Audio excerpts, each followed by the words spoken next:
ఎందుకంటే ఈ మధ్య జరిగిన అసెంబ్లీ ఎన్నికలు గానీ లోకల్ బాడీ ఎన్నికల్లోనైనా కాంగ్రెస్ అంతగా ప్రభావం చూపడం లేదన్నది టాక్.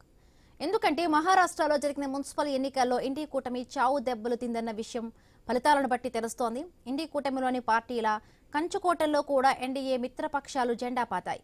ఇదే ఇప్పుడు దేశవ్యాప్తంగా రాజకీయ సమీకరణాలు మార్చేస్తుందన్న టాక్ వినిపిస్తోంది. మహారాష్ట్రలో శత్రువులు మిత్రులయ్యారు, మిత్రులు శత్రువులయ్యారన్నది 100% సత్యం అంటున్నారు పొలిటికల్ విశ్లేషకులు. మహారాష్ట్రలో ఏకపక్షంగా అధికారాన్ని చలాయించాలన్న బీజేపీ లక్ష్యం మున్సిపల్ ఫలితాలతో నెరవేరిందంటున్నారు. శివసేన కంచుకోటలను బీజేపీ బద్దలు కొట్టింది. ఠాక్రే కుటుంబం ఏకమైన బాల్ ఠాక్రే లెగసీని ఠాక్రే బ్రదర్స్ నిలుపుకోలేకపోయారని కాంగ్రెస్తో పాటు శివసేన, ఎన్సీపీ, శరద్ పవార్ వంటి బలమైన ప్రాంతీయ పార్టీలను కమ్మేసిందనేది నిజమంటున్నారు.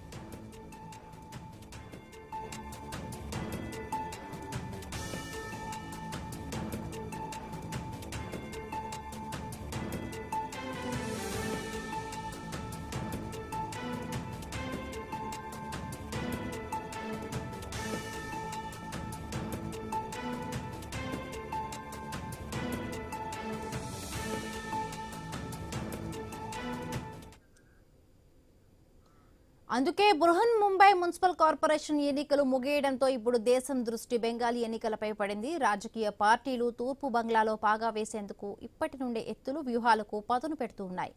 బెంగాల్ ఎన్నికల ప్రచారంలో బీజేపీ చాలా స్ట్రాటజీగా ముందుకు వెళుతోంది. అదే ఊపులో ప్రచారంలో కూడా దూకుడు మీద ఉన్నదన్నది టాక్. పార్లమెంటు పలు రాష్ట్రాల్లో వెనుకబడినట్లే బెంగాల్లో కూడా ఇండి కూటమి వెనుకబడి ఉందన్నది సత్యం. ఇప్పటికే బెంగాల్లో సమస్యలను అడ్రస్ చేయడంలో విఫలమయ్యారనే విమర్శలు వస్తూ ఉన్నాయి.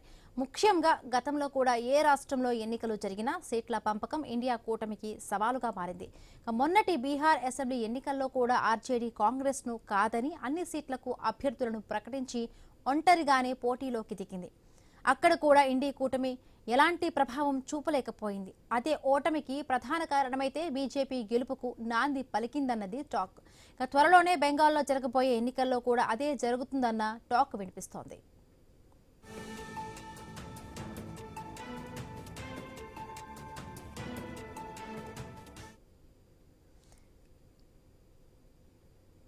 దీన్ని ముందుగానే పసిగట్టిన దీదీ ఒంటరిగానే పోటీకి దిగుతారని బహిరంగంగానే ప్రకటించింది. ఏ పార్టీతోనూ పొత్తు లేకుండా ఎన్నికల బరిలో దూకుతామని ప్రకటించుకుంది. 294 అసెంబ్లీ సీట్లలో టీఎంసీ పోటీ చేస్తుందని, ఏ పార్టీతో పొత్తు పెట్టుకోవడం లేదని మమత ఇప్పటికే ప్రకటించింది. ఇండి కూటమిలో ఉన్న కాంగ్రెస్తో సహా సిపిఐ, సిపిఎంలను కూడా కలుపుకుపోయేది లేదని స్పష్టం చేసింది. దీంతో రాష్ట్రంలో త్రిముఖ పోటీ కనిపిస్తోందని టాక్. ఇక కాంగ్రెస్ కూడా ఒంటరిగానే పోటీ చేయాలని నిర్ణయించుకుంది. 294 సీట్లలో అభ్యర్థులను బరిలో దింపుతామని కాంగ్రెస్ హైకమాండ్ నిర్ణయించింది.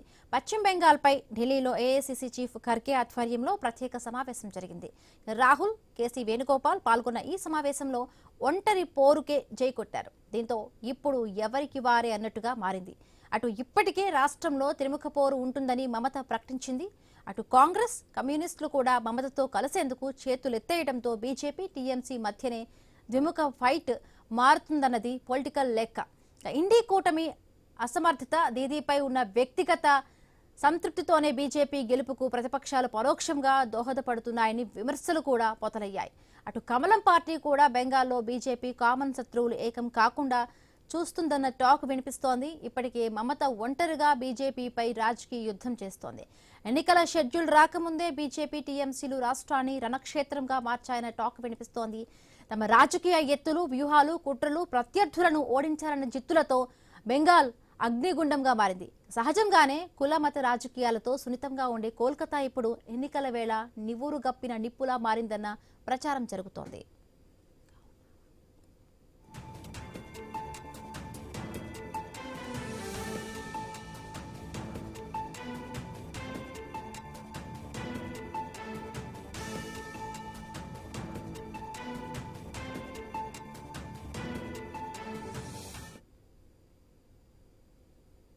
అటు పార్లమెంట్, అసెంబ్లీ, లోకల్ బాడీ ఎన్నికలు ఏవైనా ఖచ్చితమైన వ్యూహంతో వెళ్లే బీజేపీ బెంగాల్ ఎన్నికలను కూడా పటిష్టంగా తీసుకుంది. 2 ఏళ్ల ముందు నుండే గెలుపు స్ట్రాటజీని అమలు చేస్తుంది. ఇందులో భాగంగానే ఎస్ఐఆర్, గవర్నర్ వ్యవస్థను అడ్డుపెట్టుకుని నిధి సర్కార్ను ఇబ్బంది పెడుతుందన్న విమర్శలు కూడా ఉన్నాయి. తనదైన స్టైల్లో రాష్ట్రంలో బీజేపీ కులమత రాజకీయాలను ప్రోత్సహిస్తుందని టీఎంసీ ప్రచారం చేస్తోంది. బెంగాల్లో మత ఘర్షణలు సృష్టించేందుకు అన్ని కుట్రలు చేస్తుందని సీఎం మమత పలుమార్లు తీవ్ర ఆరోపణలు కూడా చేసింది. ఇండి కూటమి దీదీకి అండగా నిలవకున్నా బీజేపీతో తలపడుతోంది. ఈడీ, సీబీఐ, ఐటీ వంటి విచారణ సంస్థలతో రాష్ట్రంలో టీఎంసీ ప్రభుత్వాన్ని ఇబ్బంది పెడుతూ దీదీని గద్దదించే కుట్రలు చేస్తున్నారంటూ ఓ వర్గం ఆరోపణలు చేయడం, మమతను తరిమి కొడతామంటూ బీజేపీ పిలుపునివ్వడంతో రాష్ట్రంలో అసెంబ్లీ ఎన్నికలపై దేశవ్యాప్తంగా చర్చ సాగుతోంది.